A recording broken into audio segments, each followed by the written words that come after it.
राम मंदिर आंदोलन को कुछ लोगों के आंदोलन से जन आंदोलन बना दिया था और वो थी साध्वी ऋतंभरा जी, दीदी माँ जिन्हें अब प्यार से लोग कहते हैं। साध्वी ऋतंभरा जी हमारे साथ हैं, आपका बहुत बहुत स्वागत है। क्या मन में चलता था उस वक्त? इतने उसमें गुस्सा भी था, उसमें आक्रोश था, उसमें जनचेतना थी, तो अंदर मन स्थिति क्या होती थी कि वो भाषण ज़बान से आते थे? मतलब वो मेरा जमुना नगर या जगाधरी का भाषण था, वो कैसे रिकॉर्ड हुआ और वो कैसे गली गली गांव गांव में बजने लगा, उसने तो कमाल कर दिया। मैं तो सब जगह नहीं पहुंच सकती थी और उस समय वो कैसेट होती थी जो टेप रिकॉर्डर में लगाई जाती थी। वो कौन सा गली कूचा, वो पान की दुकान हो या कोई बड़ी दुकान हो, हर जगह वो कैसेट बजती थी और उसका कैसेट का नाम रख दिया गया था माँ भारती।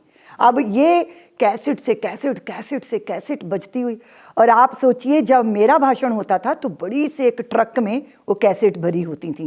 अच्छा। और जब वो कैसेट बिकती थी या बांटी जाती थी, जब वो ख़त्म हो जाती थी पिनाज, उस कैसेट को नहीं मिल रही है, इसके मारे गुस्सा होके लोग बेचने वाले को ही पकड़ लेते थे, गाड़ियों को धकेलने लग जाते थे। इतना जनता में आक्रोश होता था उस कैसेट के प्रति, इतनी लोगों के अंदर त्वरा होती थी। आक्रोश तो यही था ना।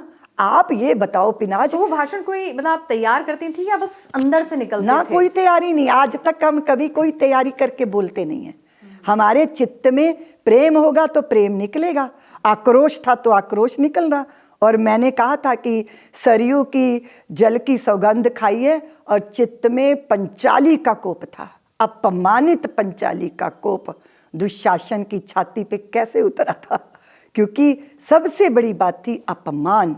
मेरे आराध्यों की जन्मभूमि का इस तरह का उस दशा को देखकर चित्त व्याकुल था। लेकिन मेरा पूरा आक्रोश पिनाज नेताओं पे था, क्योंकि वो हमारे सनातनी जगत का उपहास कर रहे थे, उनकी भावना को समझ नहीं पा रहे थे।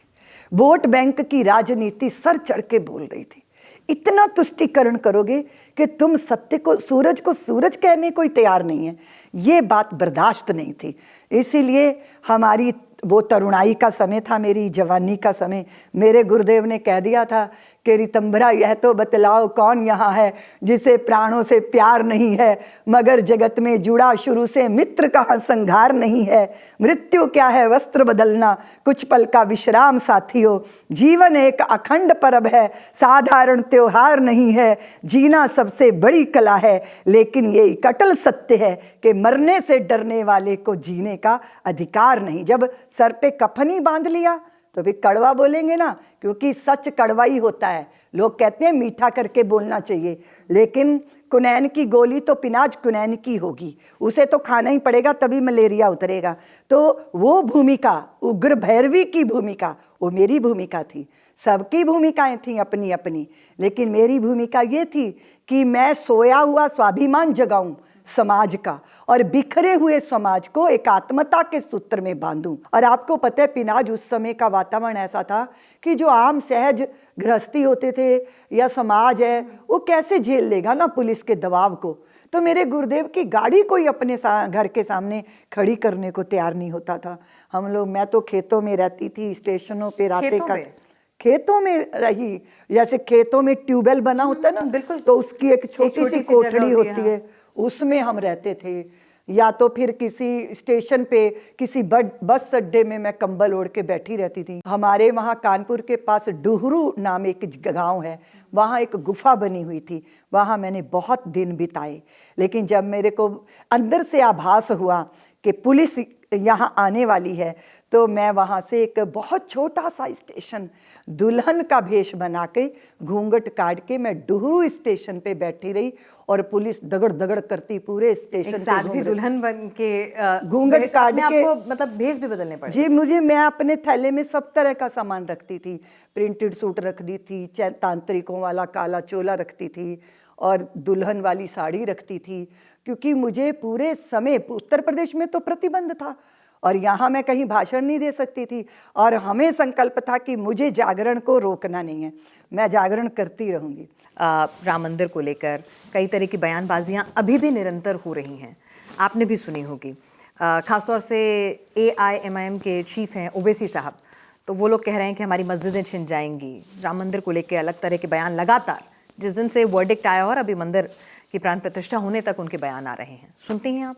नहीं, मैं सुनती नहीं पिनाज, मैं अनुष्ठान में रहती हूँ बहुत, मैं तो टीवी भी नहीं देखती हूँ, तो मुझे मालूम नहीं है। लेकिन इतना तो मालूम है कि राजनीति की रोटियां सेकने के लिए, अपने समाज को दिग्भ्रमित करने के लिए ये सारे वक्तव्य दिए जा रहे होंगे।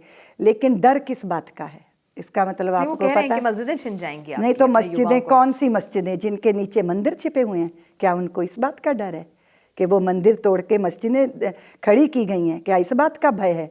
क्योंकि कृष्ण जन्मभूमि और काशी विश्वनाथ का सच तो सबको प्रत्यक्ष है। हमारे मार्गदर्शक मंडल के संतों ने यही तो कहा था कि 3 स्थान सौहार्द से हमें दे दो, हम बाकी की बात नहीं करेंगे, क्योंकि इतिहास तो लंबा है। अब आप देखो ना कि धार की भोजशाला की भगवती कहाँ बैठी हैं, वो जो माँ शारदा हैं उनकी प्रतिमा तो इंग्लैंड के अंदर है। किस तरह की, आप दक्षिण में कहीं चले जाओ, आप पश्चिम में कहीं चले जाओ, आप उत्तर प्रदेश में कहीं चले जाओ, पुराने मंदिरों की हर मूर्ति भंग क्यों है, टूटी हुई क्यों है? वो तो मूर्तियां स्वयं कहती हैं हम पे कुठाराघात हुए हैं।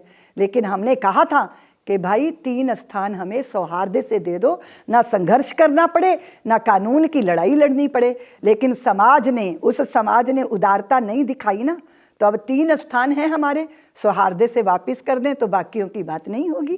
बिल्कुल, राम बनना भी होगा। और भगवान राम ने 14 वर्ष का वनवास तो काटा था, लेकिन अयोध्या में राम भक्तों ने भी एक लंबा वनवास काटा है, जो अब पूरा होने जा रहा है। भव्य दिव्य राम मंदिर बनकर तैयार हो रहा है, और आप जैसे आंदोलनकारियों की जो तपस्या थी, अब उसका फल सामने आ रहा है। और आज हमारी कोई तपस्या नहीं थी, हमने वाणी का प्रसाद दिया। लेकिन जिन्होंने अपनी संतानें दी, वो कार सेवक छोटी छोटी उम्र के, वो तरुण, वो साधु, 500 साल का बलिदान। हमारा तो क्या बलिदान है? कोई बलिदान नहीं है। थोड़े बहुत संघर्ष थे, संघर्ष किए, हमारा कोई योगदान नहीं है। मेरा गिलहरी जैसा भी योगदान नहीं है पिनाज।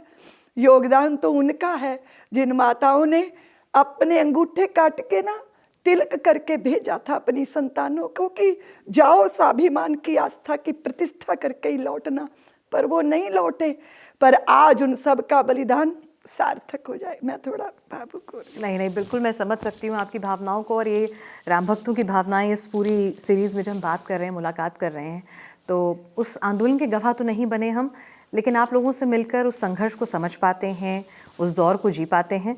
और मैं समझ सकती हूँ कि आपका भावुक होना जायज़ है इस मौके पर। और शायद जब आप रामलला की मूर्ति वहाँ देखेंगी 22 तारीख को, जब वो प्राण प्रतिष्ठा होते हुए देखेंगी, तो आज ये उस संघर्ष को याद करके आंसू हैं, उस बलिदान को याद करके आंसू हैं, तब वो खुशी के आंसू होंगे। हाँ जी, फिर आपने हमसे बातचीत की, आपका बहुत बहुत शुक्रिया। जय श्री राम।